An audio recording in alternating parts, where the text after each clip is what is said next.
Good evening or good afternoon, dear participants to this evening program. It is my pleasure to welcome you to this webinar after a short break in our series of themes regarding to the research methodology. Now we are coming back with another new topic, which is qualitative study, appreciative inquiry. We know you are many to join us in this program coming from around this area of Asia, the Philippines, and outside Asia. Welcome all. Let me present you the short program that we will be following until the end. My name is Mboneza Kabanda, presenting you this program. And Gabriela will present an opening prayer. And if you will introduce our speaker of this evening, and after the presentation, if you will facilitate question and answer session. After that session of question and answer, I will present the certificate of appreciation to our facilitator. And the closing prayer will be given by Isti. After that, please don't leave because we will have to take memorable pictures. Once again, welcome to this program and God bless you all.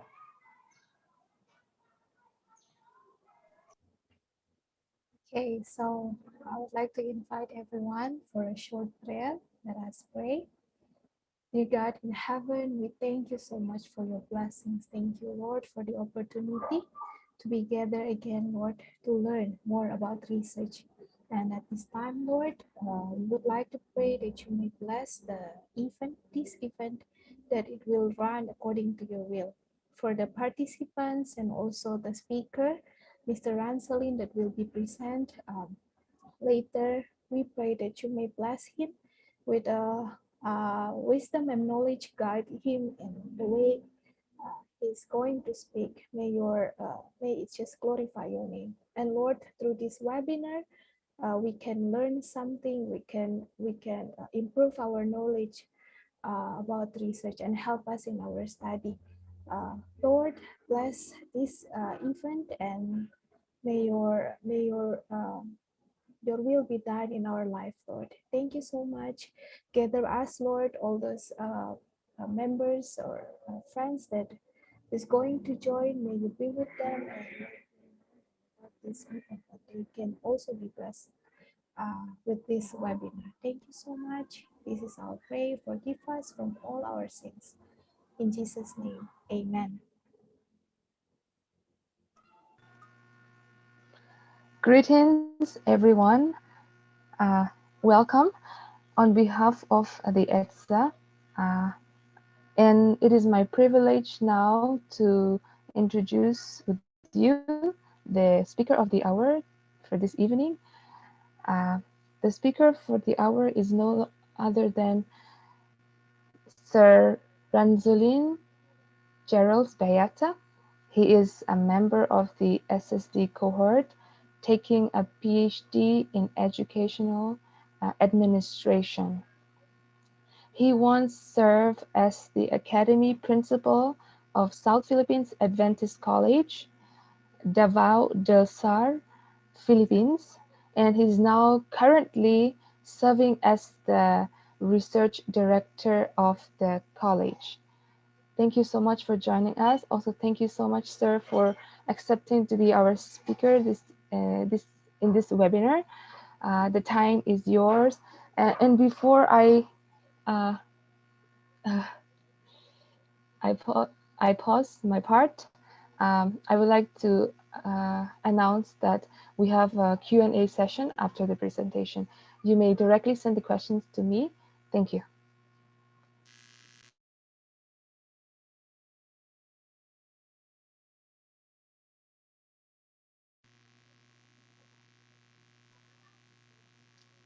So Sir, I think you're on mute.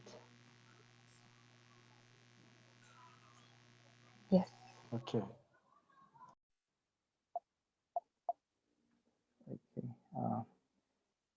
I'm sorry.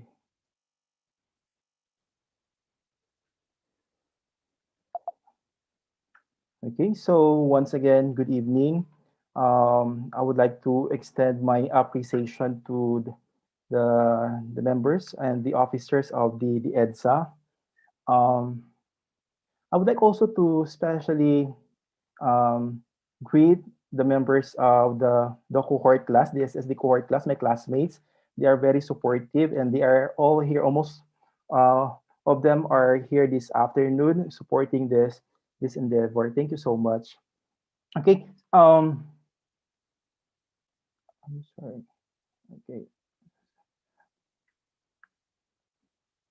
Okay. So this afternoon, this is part of the series of webinars sponsored by the EDSA. This is a webinar with the theme Writing and Me, the Road to Research Success. I think the last presentation is about phenomenology. And this evening, my presentation is on appreciative inquiry. First, I would like to start with a disclaimer that I'm not an expert of appreciative inquiry, but we can learn together. I think that's the purpose. Okay, we can share together. I'm still in the process of learning this. It's so happened that the research design I'm adapting with my dissertation is on appreciative inquiry. Okay. I would like also to set the focus of our discussion this evening. One, some of the individuals or some of the people considered appreciative inquiry as a philosophy. It's a way of life. Others, for the field of business, they consider appreciative inquiry as a form of an organizational development intervention. They're considering this as one of the ways of evaluating, doing the strategic planning of their businesses. But this evening, my presentation is we will be discussing on appreciative inquiry in the context of a research design as one of the research design in qualitative research. Okay. Now this is the order of my presentation this evening. We'll start with the definition, assumptions of the appreciative inquiry, a short historical background, some milestone in the development of appreciative inquiry, philosophical framework, five foundational principles of appreciative inquiry, various existing typologies of appreciative inquiry, the 4D phases, the data analysis, and the strength and weaknesses if you adopt appreciative inquiry as your research design. Let me start with a definition. Okay, let me first present the definition given by copywriter. Okay, copywriter is the proponent of appreciative inquiry. He defined appreciative inquiry as a cooperative, co-evolutionary search for the best in people, their organizations, and the world around them. It involves the discovery of what gives life to a living system when it is most effective, alive, and constructively capable in economic, ecological, and human terms. So practically out of this definition, the intention of appreciative inquiry is on discovering the best in people, the best in the organization. And aside from looking on the best practices of this individual and this organization, is also looking into the reasons, looking into the factors that gives life, that is the one responsible for the organization to reach their optimal operation. Okay, it looking into the lives. Okay, what gives life to the organization. Practically, we have the same definition given by Watkins, Moore, and Kelly. They define appreciative inquiry as a collaborative and highly participative, because practically appreciative inquiry is it inquires it requires mass participation of the organization, and they are involved in a collaboration of thinking and rethinking the mission and vision of the organization. And in this case, Watkins, Moore, and Kelly use the phrase life-giving forces. Okay, life there it's using appreciative inquiry, you are in the process of identifying, seeking, and enhancing the life-giving forces that are present, okay? That are present. It's not on a theoretical thing, but what are present in the system, okay? That makes the system or the organization to perform optimally. And we have also this definition of Berkessel. It is a positive, strength-based, participatory methodology that seeks to discover the best in people and their organization. So practically, we can say that the main focus of appreciative inquiry is looking on the best in people, looking on the best practices of the organization, and tapping these practices to initiate change in the organization. So I would like to share this picture, okay? And this will give us an idea of a way how to look things in appreciative inquiry and the way we look things on how we usually look on things. So in this manner, okay, the way we look on things or on the problem of if we are doing research, we are so focused on what's missing, what's the problem, what's the deficit of the organization. But appreciative inquiry is on the asset base. It's capitalizing on what you got, on what's good in the organization. And you can also further understood the process of doing appreciative inquiry if you compare this with the usual way of solving a problem. The usual way of solving problem is you have to identify the problem, okay? And then after identifying the problem, you analyze it.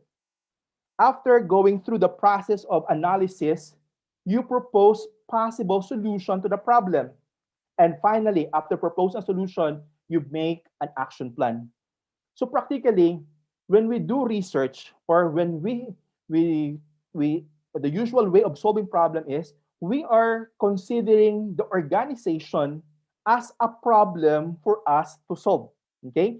Again, in a usual way of problem solving, we are looking on the organization as a problem for us to solve. Whereas appreciative inquiry is it started on appreciating the best in the people, appreciating what's best in the organization. It's not centered on the problem, but the foundation of appreciative inquiry is appreciating things, discovering the best in the organization. After identifying the best practices, the best on what's good in the organization, you start, the next step is envisioning. You allow the organization to envision, you allow the organization to dream. Even with this limited resources, even with the current situation, the individual are allowed to dream, to envision what's possible for the organization. After envisioning, you make dialogue. Okay, you make a conversation with the members of the organization. You allow the participants to talk to each other, and for the purpose of thinking how they can connect. Okay, the purpose is how they can connect the current practices, the best practices of the organization, and to the dream they envision. Okay, so this is now dialoguing. Okay, connecting the current practices to your dream. And the last is innovating. So coming into plans how we can innovate the current practices for us to reach what we envision. So practically, when we are doing appreciative inquiry, we are looking into the organization as a mystery. Okay, it's not a problem, but it's a mystery with infinite capacity, and it's a mystery for us as a researcher to embrace. Now, what's the most basic? Okay, what's the most basic assumption of our appreciative inquiry?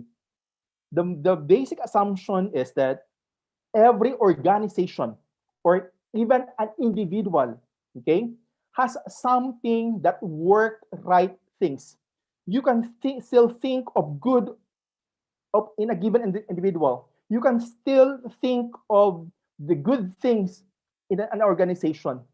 And based on this, okay, founded on the best of this individual, okay, you can identify what give life, okay, when this organization or when this individual is considered to be most alive, to be considered to be most effective, successful, and connected in healthy ways to its stakeholders and communities. So practically, copywriter Whitney Stavros believe that all organizations, all individual has something good in them. And we are tapping this as we go with the process of appreciative inquiry. Now, what's the focus? If you will adopt appreciative inquiry, what's the focus of your research? If you could remember, narrative inquiry, the focus of narrative inquiry is on exploring the life of an individual. And if you could remember, phenomenology, there are two types of phenomenology. For hermeneutic phenomenology, the focus is on describing the lived experiences. For transcendental, it's understanding the essence of the experiences. This is transcendental. For grounded theory, the purpose is you need to develop a theory. But what's the focus of an appreciative inquiry? The focus for an appreciative inquiry is your intention is to achieve positive change or transformation in the organization or in the process they're doing it or on an individual. Okay, the focus of an appreciative inquiry is on initiating positive change to the organization or an individual through appreciative questioning. Now, what are possible problems? What are possible topics that we could best adapt this design? Okay, one, if you are considering if you wanted to study the organization, okay, um, you could consider the whole system of the organization, or you can take part of the processes that this organization are practicing, or you can consider a group or an individual itself who needs radical change and transformation. So there is a wide range and variety of topics we can adopt, okay? If you and you can use appreciative inquiry. You can have an organization, the whole organization. You can just focus your study on the process, or you can have the focus of your study are on the groups or an individual. And the intention is these are individuals or system or organization that needs radical change and transformation. In um, any forms of research design, there's always a unit of analysis. And for appreciative inquiry, the unit of analysis are the organizations, or it could be the whole system that needs change. This the system could be break into the processes, structures, resources, policies, strategies, culture, and even leadership. Now, who are the key proponents of appreciative inquiry? Of course, we have David copywriter and his teacher, Shorish Srivastava. And we have also, I know you have also encountered some literatures published by Diana Whitney, and we have also Gervais Bushing. Now, let me present some historical milestone in the development of appreciative inquiry. It started in the year 1980. It was in this year that the term or phrase appreciative inquiry has first appeared in a report given to Cleveland Clinic's Board of Governors. It was during this year that David Copywriter and his teacher Srivastava are conducting an action research and define like it's define it hard to analyze and come up with a solution with a problem. And they think of how about we shift the focus of our study instead of looking into the problems, how about we look into the positive things of the organization. And after their study, they have realized that it makes this study made a good impact. If they can, they have realized that they can have a good impact, lasting impact to the organization if the focus is more on the positive things. In 1984, Copywriter, okay, after 4 years, Copywriter made his first public presentation about appreciative inquiry. Unfortunately, his ideas were treated with snickering and derision. So people at that time is not yet on the stage of accepting addressing problems through the use of appreciative inquiry.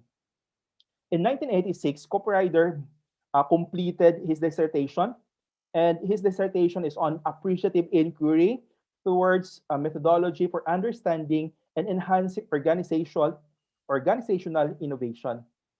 And in 1935, Bushi developed the methods, the models, okay, of doing the appreciative inquiry. He came up with the process of discovering, understanding, and amplifying. And finally, in the year 1997, it was in this year that copywriter and his teacher developed the 4D model, which is we can consider the most accepted, and I think this is the most adapted model for appreciative inquiry. 4D represents a discovery, dream, design, and destiny. Now, what's the philosophical framework for appreciative inquiry? Okay, so practically, appreciative inquiry adheres to social constructivism. It it it recognizes about the multiple realities of individuals, and these realities are a result of various experiences of individuals, and because of this these experiences, they made also various interpretation of these experiences, and finally it resulted to multiple realities. But social constructivism believes that reality can be co-constructed, it can be modified when you interact, when you have some discourse with individuals, and it can also be shaped by experiences. For axiology, the focus of social constructivism, they value the individual values are honored and they are negotiated among individuals.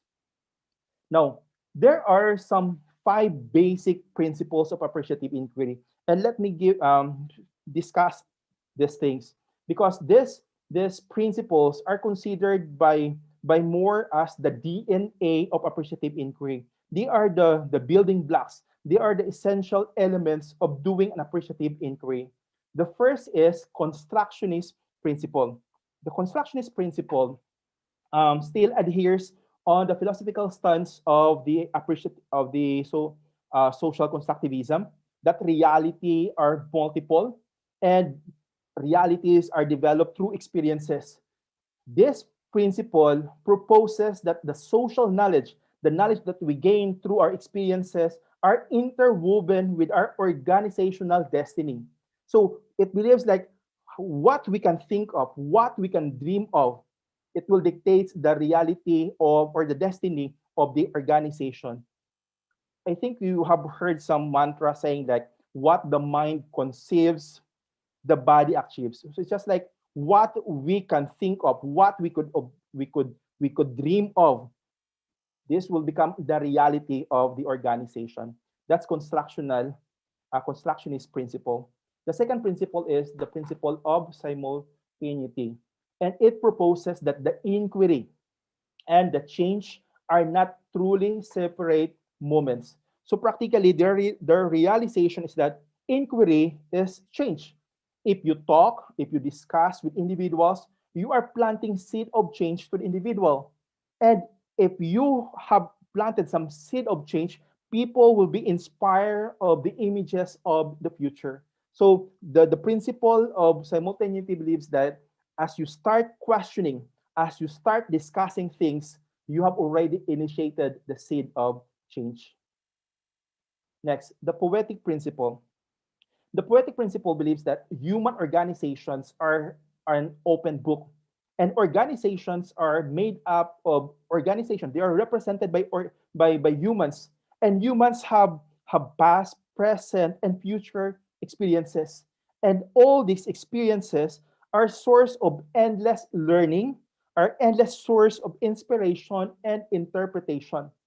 And they believe like this principle are just the same with a good poem, which is a good source of endless interpretation. So in the same manner, our experiences, our human experiences, are a good source of endless learning and motivation. Next, anticipatory principle. Anticipatory principle believes that our understanding about the behavior and the decisions of our actions are not based solely on who we are or what we were born with or from what or environment from we are born, but it believes that the decision and the behavior are also affected by our anticipation of the things around us. And they believe that the image of the future guides what might be called the current behavior of any organization. It means like we decide things, we plan things, and currently we act things because this is how we project in the future. And lastly, the positive principle. This, this principle proposes that the momentum of change requires large amount of positive sentiments. It's just like it's the hope, it's the inspiration, and the share of joy will be the one to propel us for us to achieve change. It's just like in our own life, we have different challenges. But because of our inspiration, because of our dreams in life, these are the things that makes us thrive. These are the things that helps us to go on with our life. The same principle with this. Now, speaking about appreciative inquiry, there are three existing typology of AI. One, in 1997, as I have mentioned, Copywriter and Srivastava have drafted the first model of appreciative inquiry. This is the 4D. And these are the discovery, dream, design, and destiny. In 2001, we have Moore and Jacobs Guard have developed their own model, and it's termed as the 4I model.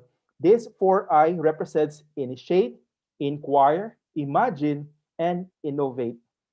And in the year 2003, Stavros have developed the model called SOAR. SOAR stands for strengths, opportunities, aspirations, and results. But for my presentation this evening, I'll just be focusing on the 4D model of Copywriter and Srivastava because practically this is also the most adapted model in doing research. So as I mentioned, in analyzing or in conducting an appreciative inquiry, you can have the 4D framework. And this framework is in cyclic, okay? It's going around. And the first phase is discovery phase. On this phase, the intention of your research is on appreciating things and identifying the positive core, identifying the best practices of the organization or of the individual. The second phase is the dream phase. This is the time that you allow your participants to dream, you allow your participants to envision for your organization. The third phase is the design phase. It is during this phase that the participants are allowed to co-construct. They are allowed to redefine the future of their organization. And the last phase is the destiny phase. This is now looking into some plans, some innovations for you to sustain the change. Because practically, appreciative inquiry is not limited on initiating change, but more importantly, how you can sustain change. Now, we will look in details among these 4D, okay? So we have here, okay? So we will be discussing these 4 phases in terms of its purpose, task, and the expected output for every phase. For the discovery, okay, so of course, the main intention is to discover and appreciate the personal and organizational high point stories and experiences. So you allow your participants to talk, you allow your participants to share their best experiences of the phenomenon. It could be the organization, or it could be the leadership. And you allow them to express their own stories. And the task is, of course, you have to gather all these stories and the positive core. So the positive core is other writers are using life-giving forces. This is the asset that defines, or the one that is responsible for the organization to perform optimally. It is the reason why the organization is functioning very effectively. And the output for the discovery phase are the stories as evidence of values and best practices of the organization. The dream phase, okay? During the dream phase, of course, the participants are allowed to co-create. It's the time that they can use their imagination, their innovative capacity to think and to decide and design what's best for the organization. Okay, so still looking on they are on the process of co-creating their visions, and the final output for the dream phase is a clear statement, okay, of what they wanted to be, a clear statement of the visions. It's a declaration of the members or the participants of what's an idealized organization. And during the design phase, okay, the design phase is that the main intention of the design phase is this looking into social architecture. Copywriter used the term social architecture, and this social architecture could be any structure, it could be any of the systems, policies, processes, it could be the roles or leadership or even the reputation that are necessary for the organization to initiate change. Okay, because during the discovery, it's looking into the current practices. The dream is what's their vision in the future. The design phase is leveraging, bridging the reality to their vision. And you have the main intention is what are they have to think of some processes, what are the necessary system, what are the necessary leadership that are needed to bridge the gap between the reality and their dream or their vision. So uh, the out the outcomes of the design phase are the basic project plans. Okay, other terms they are using um, provocative proposition. These are solutions. These are positive solutions they can think of to address and to connect the current reality to the future. And the last and final phase is the destiny. The intention is how can you sustain the momentum? Okay, it's not only initiating change for just one shot, but how can you sustain the change in the organization? So practically, you have to build the capacity of your participants, and you have to engage your participants in a continued learning and allow them to do the iterations of the cycle, meaning after the destiny, looking back again to the discovery, dream, design, going back the cycle. So the final output or outcome for the destiny phase are the individuals. Okay, it could also be an appreciative, the proposition, provocative propositions. And the destiny phase, it could also be if you are successful in initiating change and sustaining the change in the organization, your participants or the members of the organization are becoming more and appreciative leaders. They are now considered as champions of self-sustaining change. Okay. Now, what are the some methods we can apply to to to do during the data gathering? Okay, so these are data collection methods. During the discovery, you can have appreciative. You can do an appreciative interview. Appreciative interview. This is the phrase used by copywriter. It's still on the like doing the in-depth interview, but the focus is it's looking on the positive experiences. It's conducted one-on-one, but the focus of the conversation and the interview are on the positive experiences of the individual. So you can also do the focus group discussion through storytelling. During the dream phase, you can do the visual documents. You can allow your you can you may allow your participants to think and dream and express this through pictures. You allow them to sketch how what's their picture of their organization 5 years or 10 years from now. aside from the visual documents, you can also allow your participants to do the enactment. They can enact how they see, how they perceive the organization 10 years from now. And you can also do the focus group discussion. And we have also for the design phase and for the destiny phase, of course, you can still do the appreciative interview. You can do the focus group discussion. You can also do the document review. Now, there are some books who who introduces the concept of the AI Summit.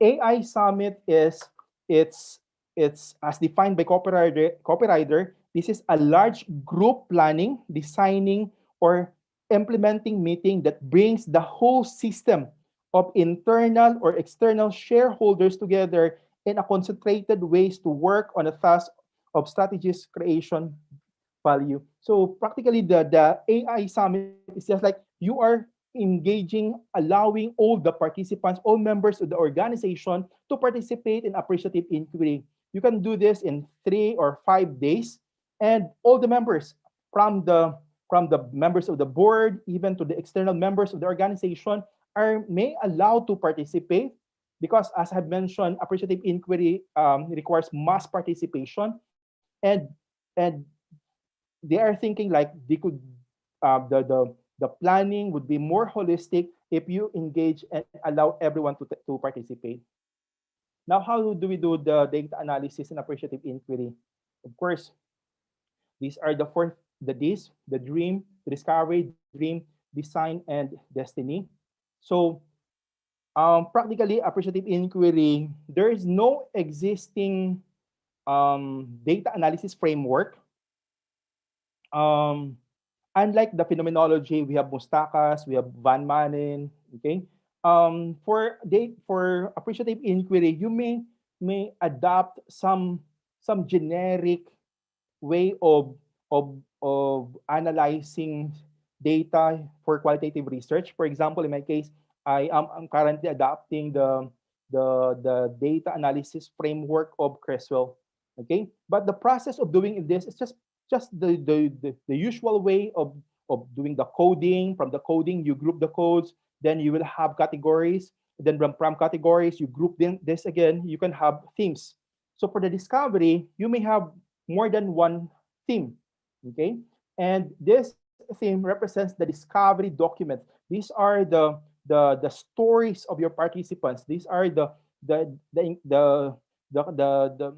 what's included in this discovery are the experiences and the positive core of the organization. During the dream phase, you can have 2 or 3 themes, and this theme may be um, an illustration of the preferred future of the participants. It could also be a metaphorical representation. Take note that during the dream, you may allow them to take pictures, you may allow them to sketch, you may allow them to compose songs, okay, for their dream. And you can also have some dream enactment. Okay. For the design, we have another theme. We can also 2 or 3 themes, and the end product is a provocative statement. Okay, this is like a proposed plan or solution to the problem. These are what's included here are the structures, the social architecture that are necessary to leverage and connect the discovery to dream. So we have the final product is a design statement. For the destiny, we have the theme. Okay, still, you can have a provocative statement for during the destiny phase, and the product would be an action plan, and as much as possible, we could have an implementation. But there are some cases that in our when we adopt appreciative inquiry in our research as research design, we could end until action plans. Okay, so we could only elicit like the commitment of the members of the board to implement your action plan. So it's also necessary that as you go through the theming, okay, from the discovery, the dream, design, and destiny, that you have also to conduct constant comparison, okay, just to check the alignment of your themes.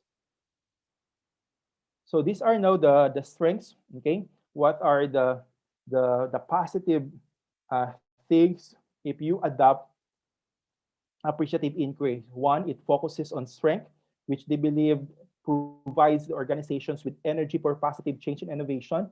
I think you won't have a hard time uh, inviting members of your participants because they will be speaking about their stories. They will be speaking about their good experiences, successful stories, and also it encourages a learning culture through collective inquiry and equip people with the skills to discover for themselves. So though you are just a researcher, but you are allowing your participants, the organization to think and to discover their best practices. And also it encourages creative thinking, ideation, and potentially fosters innovative approaches. So if you adopt appreciative inquiry as your research design, it allows you and the participants to be creative, to be innovative with their approaches. And the last is the 4D framework through its structure allows people to gain insights into the action. So practically, if you involve the participants all throughout the process, they will be guided. They are like you will be sold out with your proposed solutions because practically the solution you're proposing are founded on the positive experiences, the good things in your organization. But of course, there are also some criticism for appreciative inquiry.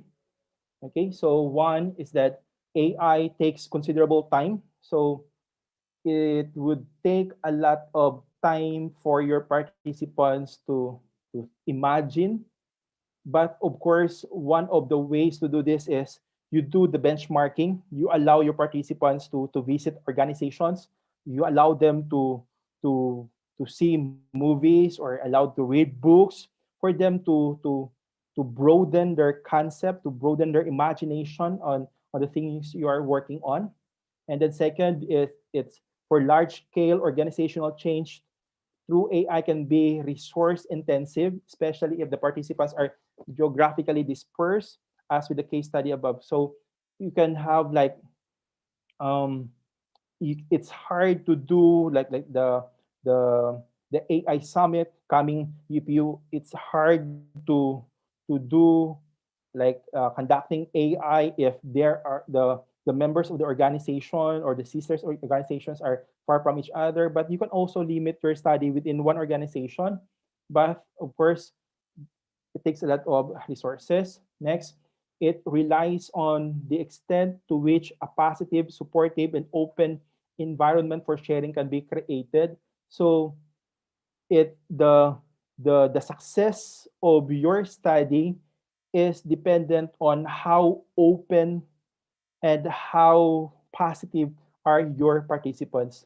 But I think this is not only for appreciative inquiry, but appreciative inquiry relies heavily on the positive and the supportive and open environment for when you do the data gathering. And last, not all stakeholders can always be realistically be involved. Some members or some presidents or members of the board may not be very participative in your study, and this may raise some questions around the ethical morality of strategizing with what is not okay and easily essentially a democratic consensus. So if you miss okay the participation of some important individuals in your study, so there are some ethical morality or some issues with your study.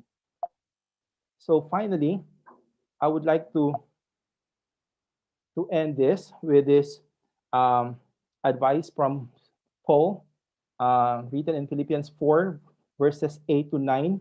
Finally, brothers and sisters, whatever is true, whatever is honorable, whatever is just, whatever is pure, whatever is lovely, whatever is gracious, if there's any excellence, and if there's anything worthy of praise, think about these things. Keep on doing what you have learned and received and heard, then the God of God will of peace will be with you. Okay, thank you. I hope you have learned something from this presentation. Thank you so much, sir, for the clear and elaborative presentation. I hope everyone is blessed by this, by your presentation this evening. We have a few questions. They're around 5. I hope you'll be able to facilitate them. Okay, sure. Yes, let me read them out to you as it was written. Mm, The first question is how to inform the admin or board members of the dreams and design action plan of teachers to support change being the researcher. Okay. Of course, when you start your data gathering, you need to have access from your gatekeepers, right? So it means like before you have the time to talk with the teachers, the administrators are informed of your study. So and also it's necessary that the output should be shared because this is the intention of doing research. We have to learn from each other. We have to engage everyone to initiate change. So we could share, okay, an output, and if time will allow, an you can conduct a summit, okay. If if it would only allow, okay, you can conduct an AI summit during your data gathering where all members of the organizations, from the administrators down to the teachers, are invited to take part. And this thing, I don't see it like a problem.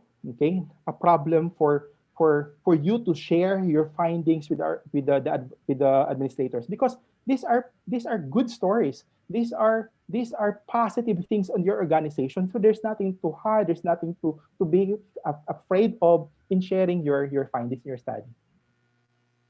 Thank you so much, sir. I hope the question was answered. Uh, the next question is mm, how do you benchmark the organization that you will do the AI? What would Mhm. be the criteria for choosing the organization? Okay, so benchmarking. Okay, first is you have to think, for example, in your organization, you're working on mentoring. Okay, now how can you do benchmarking with other organizations? So first, I think the major and um, the one of the requirements is that the, the organization that will be doing the benchmarking have an effective and efficient mentoring program, because you wanted to learn from their experiences. Okay, so I think that's the basic requirement when you do the benchmarking. It says like you allow them to see all the possibilities with the current practices you have. So I would like to emphasize it again. One is, I think they have the good practices on the area you're working on. Okay, thank you so much, sir. I think this other question is a follow-up question of the previous one. In AI, which process we need to do first? Finding the strength or find the organization first?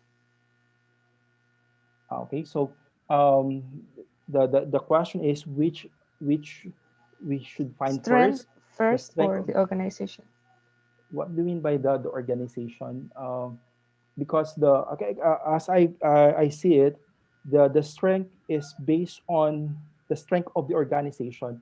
But let me contextualize that question. Okay, currently I'm working on a dissertation the on the on the presidential search practices among Adventist higher education institutions. So just like looking into how the organizations, how the Adventist colleges and universities are doing their presidential search process.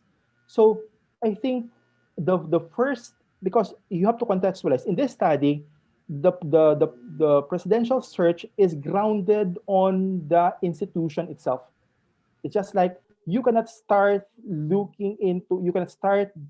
um, you cannot start moving or looking into other steps, but you start with the organization itself, because it is defined that it's the organization who will define, it's the organization who will dictate who is the best president for them.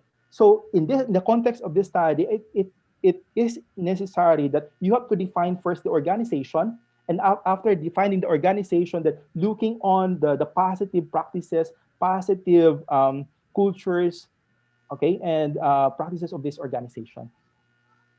Thank you so much, sir. Another question is, why is the 4D model the most adopted? Does it mean that the two others, 4I model and SOAR model, are not used in research? Okay, that's a good question. Each model have their own strength and weaknesses, and I have not yet explored this one. And for me, my primary reason of choosing the 4D, aside from this is the most adapted model for appreciative inquiry in most of the studies on appreciative inquiry, is because this is the original model drafted or crafted by the proponent himself. So it's just like it goes. It's good to go back again to the original, like the principle. But it's good. Okay, I'm not limiting you. If, for example, you are adopting appreciative inquiry, you can also explore the 4 I's, and you can also see the and explore and learn of adopting the sword model. I think we can learn from each other. You can see the positive and the some limitations of this research design. Thank you, sir. Second to the last question, in the absence of AI, what can be its effective substitute? Okay. The question is there any substitute? Yes, But, I but think so. okay, okay, because we have to think back again on the purpose and the focus of your study. If your focus is initiating change to your organization, then I think there are no other existing research design whose purpose and who could address this problem. If your focus is on deep analysis into knowing the into studying a certain case, then you can have a case study. If your intention is on understanding the lived experiences, then you could have a transcendental or hermeneutic phenomenology. But again, if your intention is initiating change, I think we have no other existing research design whose focus is on initiating change, but on grounded or but on appreciative inquiry. Mm, thank you so much, sir. The the final question is, how do we do AI summit during this time? I think the person wanted to ask the online thing during Yeah, pandemic. yeah, Yes. that's quite challenging. AI Summit is not compulsory. It's not required for all if you do appreciative inquiry. Okay, you have to consider also the availability, okay, of your participants and your access to your participants. Now, how can we do AI Summit in this certain condition? It's quite hard, but I think it's possible. It's still dependent on the participation and the willingness of the organization. If they find your study to be very relevant, okay, and will give you the full support, the time, and the access, then it's possible. But but the degree of your access and the willingness of the participants will give you an idea if it's still necessary to do the AI summit. So AI summit with this certain condition is quite challenging, but I believe it's still possible. Thank you so much, sir. We still have two more questions, but due to the time constraint, we're already 6:56 now. So we're sorry that we will not be uh, able to proceed this at our webinar more than 6 p.m. 7 p.m. this evening. Uh, I hope you would understand that we cannot facilitate the questions any longer. Thank you so much, Sir Ranzolin, Thank you also. for sharing your expertise during our webinar series.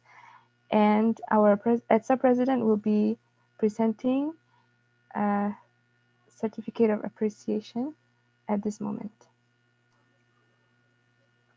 Thank you very much, Ethu, for coordinating the Q&A session. Thank you, Sir Ranzolin, for the good presentation. We really appreciate this, for sharing your knowledge in this field of appreciative inquiry. It is our turn also to appreciate what you did to EDSA this evening. So let me share my screen.